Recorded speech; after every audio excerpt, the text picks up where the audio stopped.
SASDOவின் பிரதான செய்திகள். தலைப்புச் செய்திகள். அர்ஜுனாவின் நாடாளுமன்ற உறுப்புரிமை நீதிமன்றம் எடுத்துள்ள தீர்மானம். அம்பாறையில் திருடப்பட்ட தொலைத்தொடர்பு கோபுர பேட்டரிகள் போலீசாரால் மீட்பு. செம்மணியில் மீட்கப்பட்ட தடயப் பொருட்கள் குறித்த CIDயின் கோரிக்கை.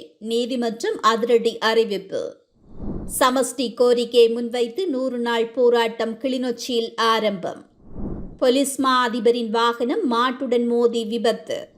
30 ஆண்டுகளுக்கு பிறகு கருவிலிருந்து வெளிவந்த குழந்தை. தொடர்வன விரிவான செய்திகள். தாயக செய்திகள். நாடாளுமன்ற உறுப்பினர் ராமநாதன் அர்ஜுனாவின் உறுப்புரிமையை ரத்து செய்யுமாறு உத்தரவிடக் கோரி தாக்கல் செய்யப்பட்ட மனு மீதான ஆட்சேபனைகளை தாக்கல் செய்ய கால அவகாசம் வழங்கப்பட்டுள்ளது. இந்த மனு மேன்முறையீட்டு நீதிமன்றில் இன்று விசாரணைக்கு எடுத்துக் கொள்ளப்பட்ட போதே இந்த தீர்மானம் எடுக்கப்பட்டுள்ளது. மேன்முறையீட்டு நீதிமன்ற நீதியரசர்களான மாயதுன்ன கொரைய மற்றும் மகேன் கோபல்லவ ஆகியோர் அடங்கிய குழு முன்னிலையில் விசாரணைக்கு எடுத்துக் கொள்ளப்பட்டது. இதன்போது பிரதிவாதியான ராமநாதன் அர்ஜுனா சார்பில் முன்னிலையான சட்டத்தரணி செனானி தயாரட்ன இந்த மனு மீதான ஆட்சேபனைகளை தாக்கல் செய்ய கால அவகாசம் வழங்குமாறு கோரிக்கை விடுத்தார்.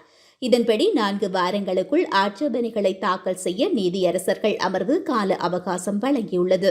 அத்துடன் அதில் ஏதேனும் ஆட்சேபனைகள் இருந்தால் 2 வாரங்களுக்குள் தாக்கல் செய்யுமாறு மனுதாரருக்கு அறிவித்துள்ளது.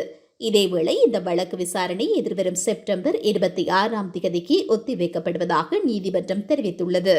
44 தொலைத்தொடர்பு கோபுர பேட்டரிகளை போலீசார் கைப்பற்றியுள்ளதாக களுவாஞ்சிக்குடி போலீஸ் நிலைய பொறுப்பதிகாரி ஜி கஜநாயக்க தெரிவித்துள்ளார். குறித்த சம்பவம் தொடர்பாக 2 கைது செய்யப்பட்டுள்ளனர். கைப்பற்றப்பட்டுள்ள பேட்டரியொன்றின் பெறுமதி சுமார் 30,000 ரூபாய் என தெரிய வருவதுடன் இதன்படி சுமார் 14 லட்சம் ரூபாய் பெறுமதியான பேட்டரிகளை இவ்வாறு கைப்பற்றப்பட்டுள்ளன. பெரிய போரதீவு தொலைத்தொடர்பு கோபுரத்திலிருந்து திருடப்பட்ட 24 பேட்டரிகளும் சம்மாந்துறை தொலைத்தொடர்பு கோபுரங்களில் இருந்து திருடப்பட்ட 20 பேட்டரிகளுமே இவ்வாறு மீட்கப்பட்டுள்ளன. கைப்பற்றப்பட்ட பேட்டரிகளுடன் சந்தேக நபர்களை களுவாஞ்சிக்குடி சுற்றுலா நீதிமன்றில் முன்னிலைப்படுத்துவதற்கான நடவடிக்கைகள் மேற்கொள்ளப்பட்டுள்ளன. இது தொடர்பாக மேலதிக விசாரணைகள் முன்னெடுக்கப்பட்டு வருகின்றமை சுட்டிக்காட்டத்தக்கது. யாழ் சித்துப்பாத்தி இந்து மயானத்தில் இருந்து மீட்கப்பட்ட தடயப் பொருட்களை பொதுமக்களுக்கு காண்பித்து விசாரணை நடவடிக்கைகளை மேற்கொள்ள யாழ் நீதிமன்றம் அனுமதி வழங்கியுள்ளது.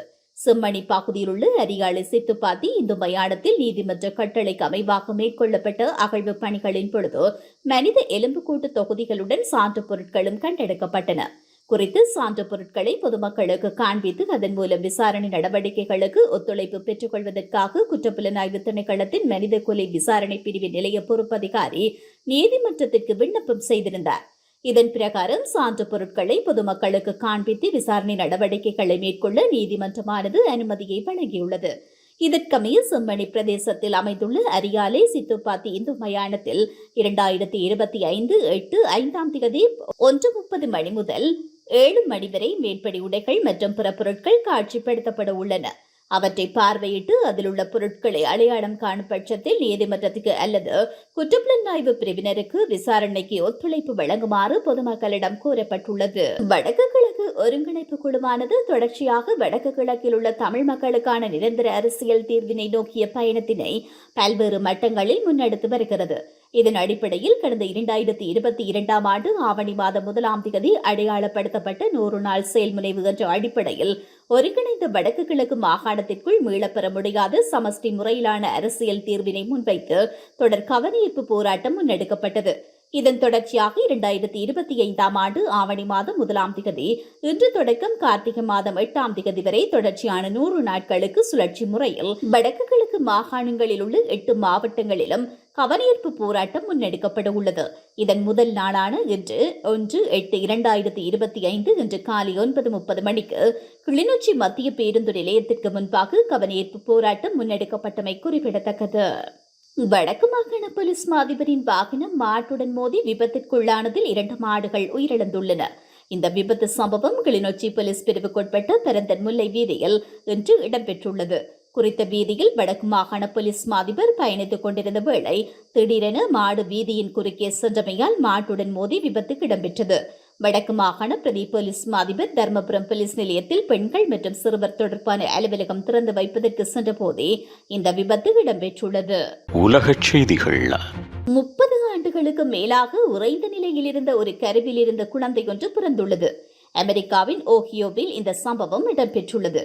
1994ஆம் ஆண்டு உறைந்த நிலையில் வைக்கப்பட்ட ஒரு கருவிலிருந்து குழந்தை ஒன்று பிறந்தமையானது உலகில் ஒரு புதிய சாதனையாக பார்க்கப்படுகிறது. தாடியஸ் டேனியல் பியஸ் என பெயரிடப்பட்டுள்ள குறைந்த குழந்தை உலகின் மிக வயதான குழந்தை என்று அடையாளப்படுத்தப்பட்டுள்ளது. கடந்த ஜூலை 26ஆம் தேதி 30 ஆண்டுகளுக்கு முன்பு 62 வயதான நபர் ஒருவரிடமிருந்து எடுக்கப்பட்ட கருவை பயன்படுத்தி இந்த குழந்தை பிரசவிக்கப்பட்டுள்ளது. குறிப்பாக IVF சிகிச்சையில் கருத்தரித்த கருக்கள் உறைந்த நிலையில் பாதுகாத்து வைக்கப்பட்டு பின்னர் கருத்தரிப்புக்கு பயன்படுத்தப்படுகின்றன. அமெரிக்க மருத்துவத்துறையில் முன்னெடுக்கப்பட்டுள்ள இந்த சாதனை சர்வதேச ரீதியில் பெரும் வரவேற்பை பெற்றுள்ளது. மீண்டும் தலைப்புச் செய்திகள். அர்ஜுனாவின் நாடாளுமன்ற உறுப்புரிமை நீதிமன்றம் எடுத்துள்ள தீர்மானம். அம்பாறையில் திருடப்பட்ட தொலைத்தொடர்பு கோபுர பேட்டரிகள் போலீசாரால் மீட்பு. செம்மணியில் மீட்கப்பட்ட தடயப் பொருட்கள் குறித்த CIDயின் கோரிக்கை நீதிமன்றம் அதிரடி அறிவிப்பு. சமஷ்டி கோரிக்கையை முன்வைத்து 100 நாள் போராட்டம் கிளிநொச்சியில் ஆரம்பம். போலீஸ் மா அதிபரின் வாகனம் மாட்டுடன் மோதி விபத்து. 30 ஆண்டுகளுக்கு பிறகு கருவிலிருந்து வெளிவந்த குழந்தை.